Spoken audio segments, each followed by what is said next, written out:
Jornal da Manhã agora em entrevista. Vamos até às 8 da manhã e para falar de um assunto a gente já estava comentando, já estava entrando no gancho, né? Há pouco falamos da obrigação de pagamento do IPVA e as formas de se pagar. Tem muitas opções. Agora até no cartão de crédito em 12 vezes. Jornal da Manhã entrevista, eu vou conversar com o professor Ezequiel de Lima, que vai passar algumas orientações para equilibrar as finanças para começar o ano. Primeiramente, professor, desejo um feliz 2025 com muito sucesso e muita saúde, principalmente. Professor que vai nos ajudar agora. Como definir as prioridades? Pagar a conta ou pagar a dívida, professor? Bom dia. Bom dia, Alessandro. Bom dia, ouvintes. É um prazer estar novamente aqui com vocês.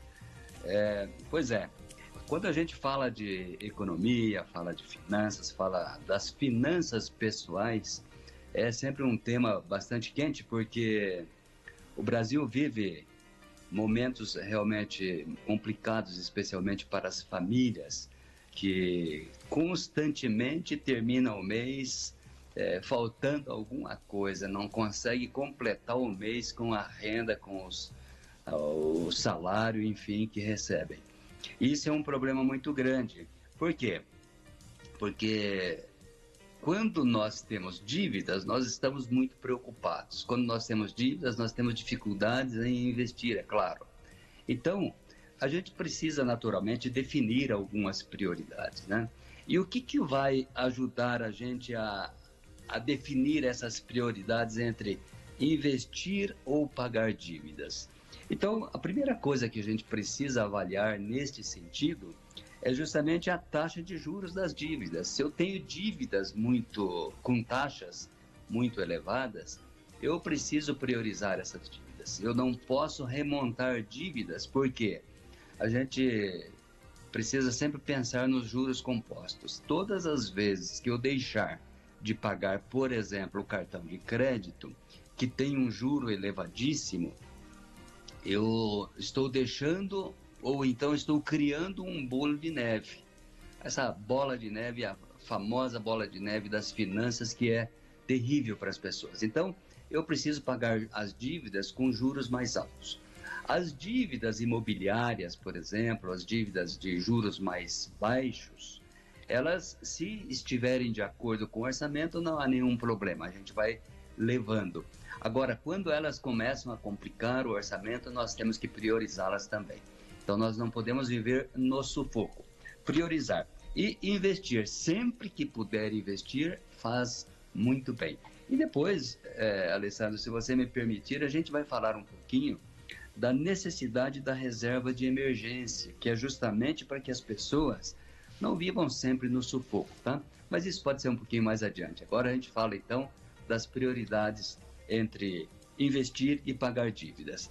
Claro que você, sem dívidas, você consegue tomar decisões muito mais apropriadas, consegue trabalhar com mais tranquilidade. Então, a tendência é que as pessoas não tenham dívidas, principalmente aquelas dívidas mais complicadas, que nós não conseguimos pagar. Aquilo realmente traz muitos incômodos para as famílias, né?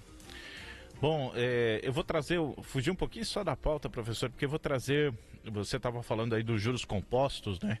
E um fato que aconteceu semana passada, bem interessante. Eu levei um tempo para entender.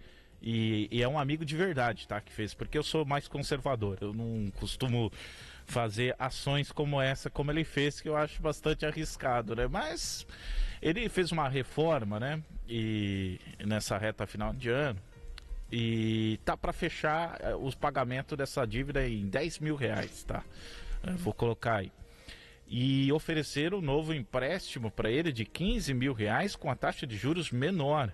Ou seja, então, e ele vai fazer uma manobra de pegar R$5.000 desses 15 já para bater a própria dívida, a própria nova dívida que ele está fazendo. Olha, eu achei uma manobra, nem da época da pedalada eu via tanta coisa para movimentar.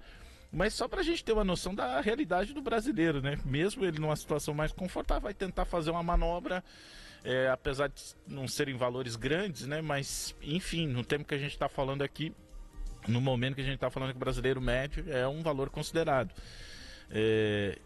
Isso, de certa maneira, é justificado, esse novo empréstimo com juro mais baixo, menor do que ele tinha feito antes? Olha, Alessandro, é bastante interessante esse caso, por quê? Porque ele vai fazer essa manobra e ainda vai ter um juro menor. Se for para que ele vá pagar algumas dívidas que ele tem ou algum empréstimo que ele já fez com juros menores, é totalmente viável.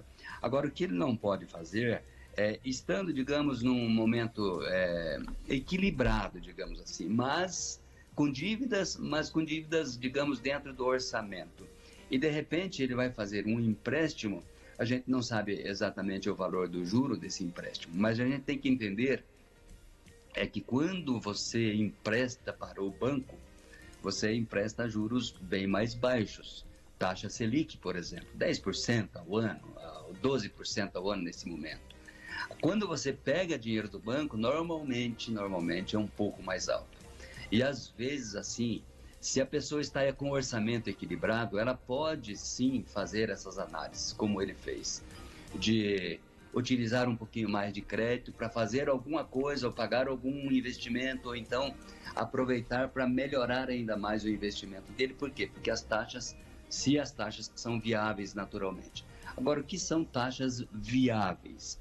Nós temos que ter sempre em mente que cartão de crédito, empréstimos, alguns tipos de empréstimos com juros mais elevados, agiotagem, esses são juros extorsivos, na verdade, então que a gente tem que fugir deles. Agora, quando você tem um empréstimo imobiliário, por exemplo, a um juro mais baixo, e isto hoje, aquilo que você falou, antigamente a gente não percebia isto, não existia isso, basicamente.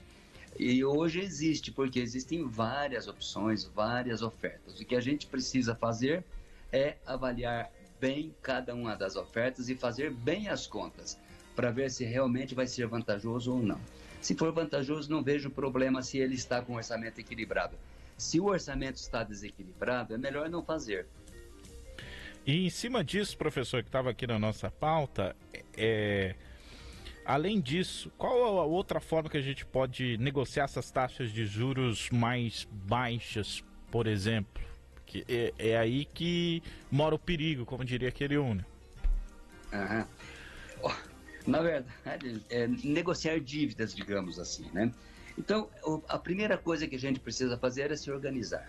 Não tem como a gente negociar dívidas sem estar bem organizado. Então, nós temos que listar as dívidas e quando as pessoas começam a entrar em dívidas, você percebe que ela pega dinheiro no banco, ela pega dinheiro com amigos, ela pega dinheiro do cheque especial, ela começa a deixar de pagar o cartão de crédito em dia.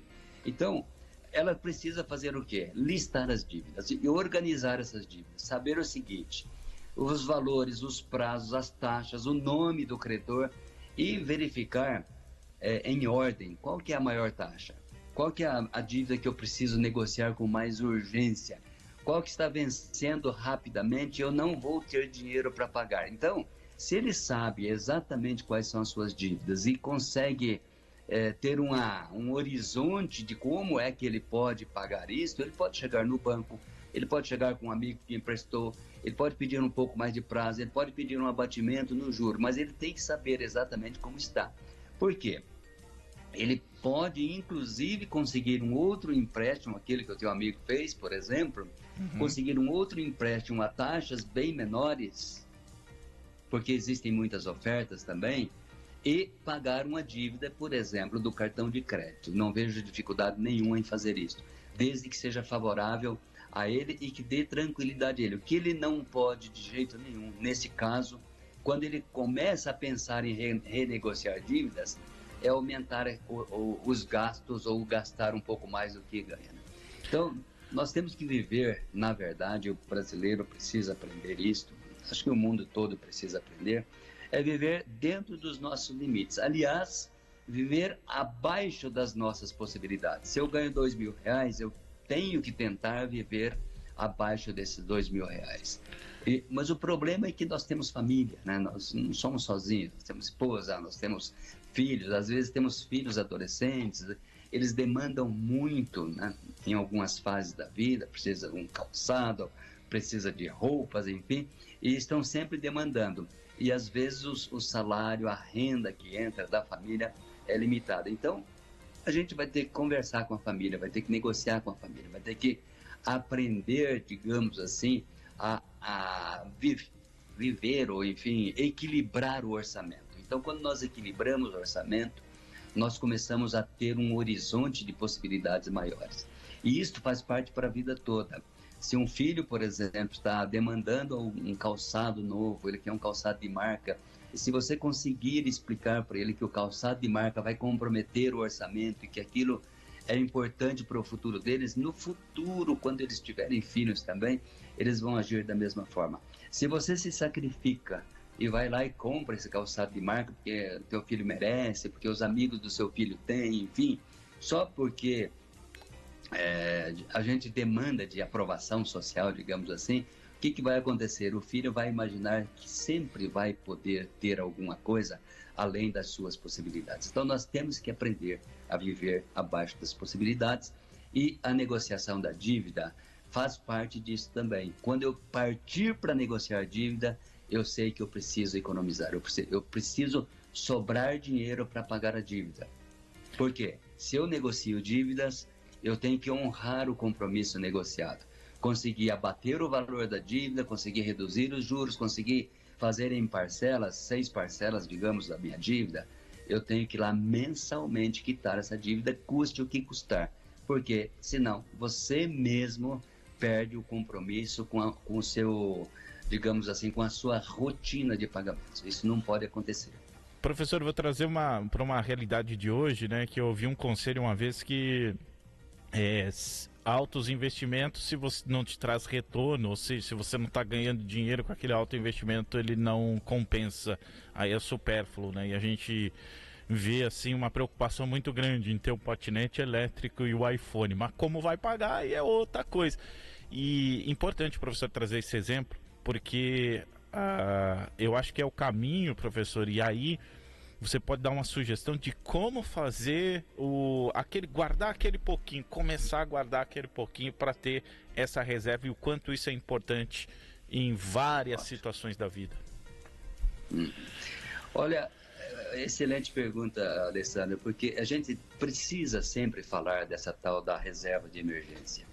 E a reserva de emergência, ela serve para um socorro para a família. Digamos lá, quebrou a geladeira, não estava no orçamento. Você tem essa reserva de emergência. O carro pifou e eu preciso do carro para trabalhar, para levar os filhos para a escola, para a locomoção da família. Eu não tenho recursos dentro do orçamento. Eu posso pegar dessa reserva de emergência. E o que vem a ser essa reserva de emergência? Olha, perdi o emprego.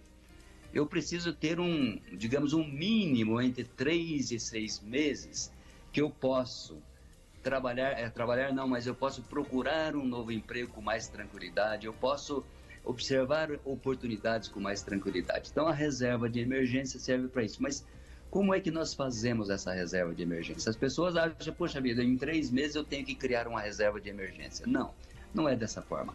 A gente pode começar com muito pouco. Eu comecei com R$100, puxa, mas R$100 ela vai me render R$1 no ano todo, 10%, digamos assim, numa poupança ou num investimento um pouquinho mais ousado.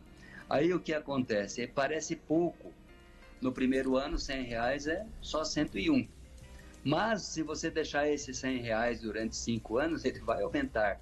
Ele tem aquela questão do juro composto que a gente precisa fazer. Então, só que você não vai deixar apenas os R$100. O mês que vem, sobrou 150, você coloca lá também. E você vai colocando. Você não precisa fazer uma reserva de emergência no primeiro ano.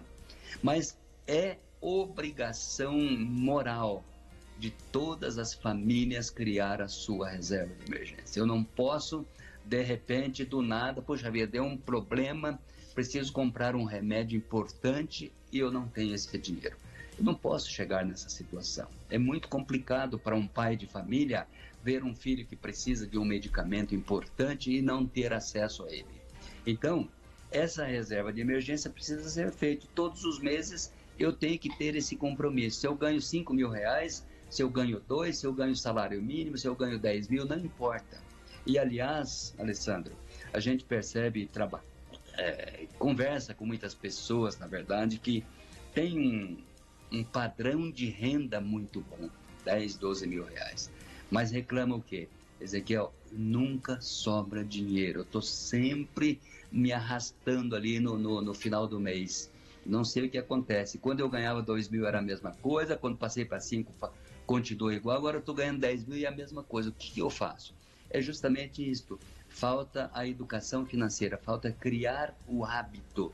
Então, criar o hábito de guardar uma reserva de emergência para a emergência é muito bom. Chega um momento em que você tem lá 6 meses de todas as despesas familiares previstas guardadas lá no banco. Você não vai usar essa reserva para, acabou o dinheiro no final do mês, mas vamos comer uma pizza, vamos pedir um iFood aí. Não vamos fazer isso. A reserva de emergência não é para ser gasto com qualquer coisa, é para uma emergência. Então, isso que precisa ficar bem claro para as pessoas. Agora, quando você tem 6 meses de reserva de emergência, o que acontece na tua vida? Possivelmente, você já se educou a guardar um pouquinho. E a gente está falando aqui, Alessandro, de pessoas simples mesmo, pessoas que ganham muito pouco e que conseguem, às vezes, guardar um pouquinho. Então, 10%, eu sempre falo para os meus filhos, olha, 10% do que vocês ganham não pertence a vocês, pertence à sua aposentadoria, que vai acontecer lá daqui 20, 30, 40, 50 anos, às vezes. Mas ele tem que saber que vai guardar ali um pouquinho todo mês, porque vai chegar um momento em que ele vai estar tranquilo para poder, digamos assim, seguir a sua vida, mesmo depois de ter trabalhado 40, 50 anos de emprego. Então, isso é importante. A reserva de emergência serve para isso, serve para nos socorrer, serve para qualquer emergência, menos para o consumo que nós temos normalmente. Muito bem, digamos que é uma forma sustentável da gente.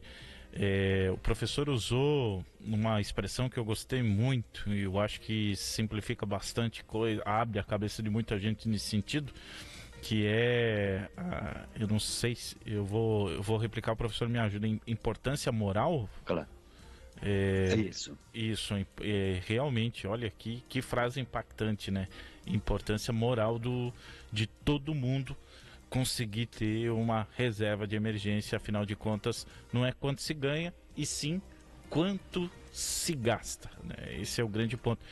Porque eu vou fazer uma analogia bem rápida pra gente finalizar, né, professor? Se o professor comentou ali de 100 reais, né? Pô, daí vai ter só 101 reais e tal. Mas então vai gastar no quê? Geralmente a gente nem vê gastar esse dinheiro, né? Assim começa a preservar alguma coisa, sustentar alguma coisa e a gente só foi educado a consumir, né? Tá na hora da gente começar a abrir o olho, que não é só isso, né? A gente tem que viver dentro de uma realidade. Professor, quero te agradecer, a gente tinha mais assuntos para conversar, mas vamos marcar por um outro momento, porque gostaria muito de falar com você sobre mercado imobiliário. Tem gente querendo trocar de carro, mas depois da pandemia muita coisa mudou. As nossas cidades aqui, Medianeira e São Miguel, vivem realidades de inchaço, né, no sentido que já está com dificuldade de encontrar moradias, então isso já mexe com o mercado. Nós temos a taxa Selic para construir, já não está tão agradável, tem promessa de aumentar. Então esses assuntos a gente vai discutir num próximo momento, professor, para a gente tentar ajudar as pessoas a não se botar numa dívida sem volta, né? Claro. Alessandro, eu estarei sempre à disposição. No momento que você precisar, é só entrar em contato. Hoje está muito mais fácil para a gente fazer essas entrevistas. É só marcar, para mim não tem problema nenhum. Eu gostaria imensamente, a gente viu que temos vários assuntos aqui, inclusive o orçamento familiar, que também tem uma técnica bem interessante para a gente fazer. Ótimo. Essas coisas que a gente gostaria muito de compartilhar com seus ouvintes, porque isso faz toda a diferença na vida das pessoas, né? E uma boa aquisição, comprar um carro novo, usado, por quê, qual que é o mais vantajoso, qual que traz desvantagens, qual que é o risco de cada um, isso é muito importante. E o mercado financeiro, imobiliário também, naturalmente, realmente para a cidade aí da região, para as cidades aí da nossa região oeste, é importantíssimo que a gente tenha bem claro isso. Professor e economista Ezequiel Tirima, nosso muito obrigado. Na sequência está chegando Luciane Reulon. Eu volto às 11 com a Tati. Você acabou de ouvir Jornal